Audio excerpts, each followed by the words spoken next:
Hello everyone. Welcome back to our channel.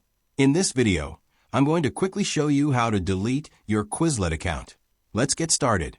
Go to the Quizlet website by clicking the following link: https://quizlet.com. Click the Login button in the top right to access your Quizlet account. Click the Settings link from the list of menu options. Scroll to the Account and Privacy section. Click the Delete Account button.